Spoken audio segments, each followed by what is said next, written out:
pasal 22 ayat yang ke-10. Sebelum kita memasuki kisah tersebut, saya akan menjelaskan latar belakang seorang Abraham.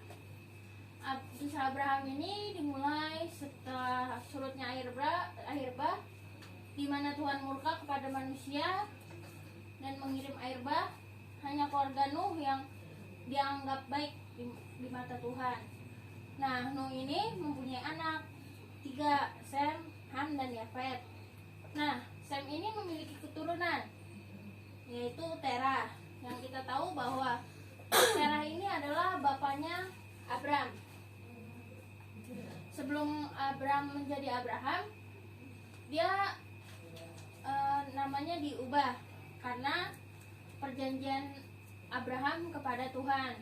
Abraham ini artinya bapa dari segala bangsa. Nah, Abraham ini memiliki istri bernama Sarah dan gundiknya bernama Hagar yang melahirkan Ismail untuk tetangga kita katanya. Nah, Sarah dan Abraham ini sudah menantikan anak selama beberapa ratus tahun, nggak datang juga. Terus sampai pada akhirnya Tuhan datang kepada Sarah, dia akan mengandung. Ternyata benar, mengandunglah Sarah pada hari tuanya dan dia melahirkan Ishak. Ternyata Ishak ini diminta lagi sama Tuhan untuk mempersembahkan Ishak. Tuhan kata Tuhan, Abraham, persembahkanlah Ishak anakmu itu. Mungkin sebagai seorang bapak, Abraham pasti sangat berat, dimana ia menantikan anaknya selama beberapa ratus tahun. Terus akhirnya diminta lagi sama Tuhan, padahal udah dikasih, diminta lagi. Tapi tahu gak apa yang dilakukan Abraham?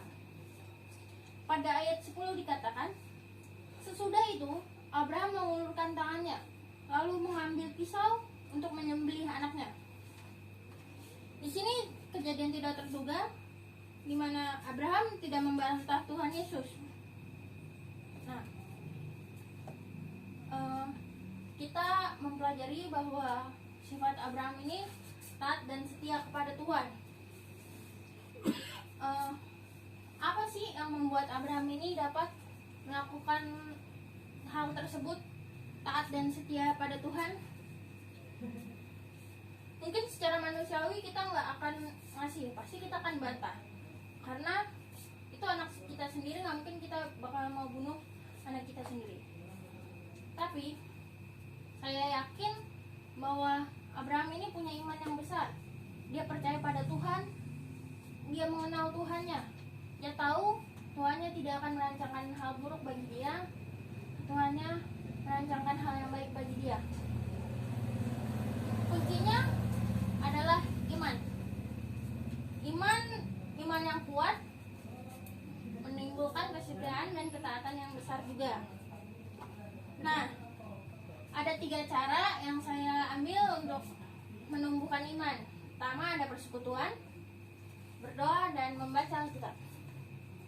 Yang pertama, kita akan membahas persekutuan. Persekutuan seperti ibadah minggu, terus ibadah remaja bagi kita yang remaja. Juga persekutuan bukan hanya saat kita ibadah hari Minggu, persekutuan juga saat teduh kita, di mana kita membangun hubungan pribadi, hubungan yang intim di hadapan Tuhan. Nah, kenapa kita harus membangun hubungan kita pada Tuhan secara pribadi? Agar iman kita tumbuh, kita mengetahui kehendak yang Tuhan inginkan dalam hidup kita, agar kita mengerti apa yang Tuhan mau bagi hidup kita. Nah, suatu cerita sedikit, pada waktu hari Sabtu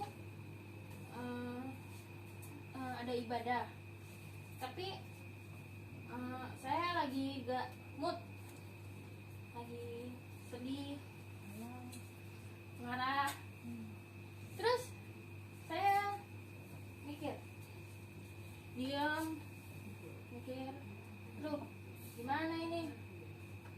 gak enak banget, lagi marah, datang ke gereja, terus diamlah sejenak, mikir, ternyata tiba-tiba selintas begini, itu bukan suara ataupun apa, pikiran,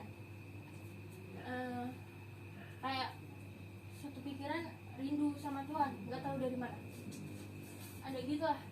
Terus karena pikiran itu, jadi saya melangkah kaki ke gereja dan bergereja.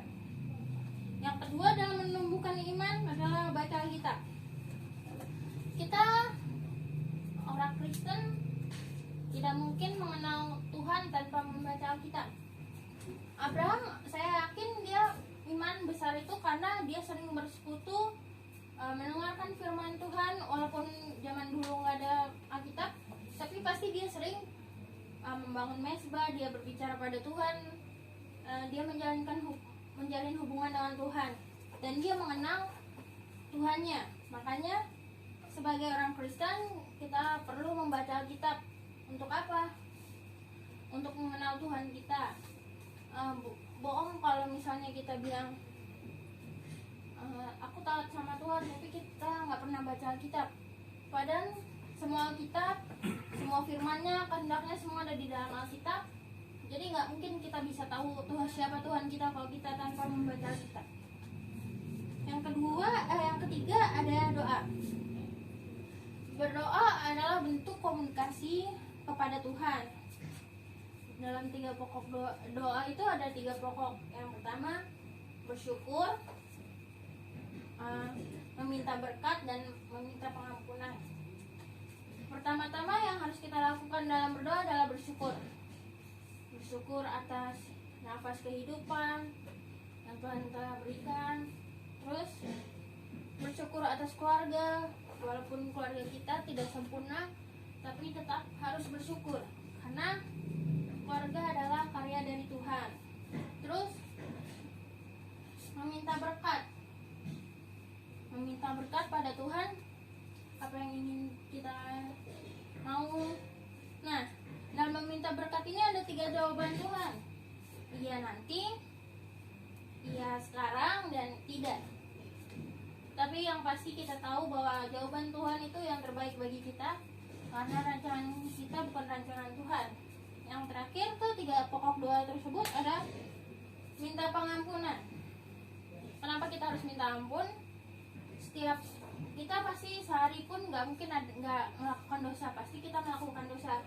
Makanya kita harus minta ampun pada Tuhan agar diampuni, agar kita layak berdoa pada Tuhan.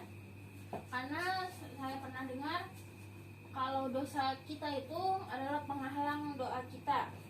Makanya kita harus terlebih dahulu meminta ampun. Nah, lalu itulah 3 cara menumbuhkan iman. Di sini saya berkhotbah bukan berarti saya sempurna, bukan berarti saya bisa melakukan 3 hal itu dengan baik, dengan benar. Tapi saya di sini sama-sama belajar. Ayo kita baca kitab, rajin gereja. Ya walaupun kadang bolong-bolong, kalau kadang baca kitabnya nggak ngerti, tapi tetap baca. Karena apa? Kita dilatih untuk badan kita untuk ada kerinduan, kehausan terhadap Tuhan.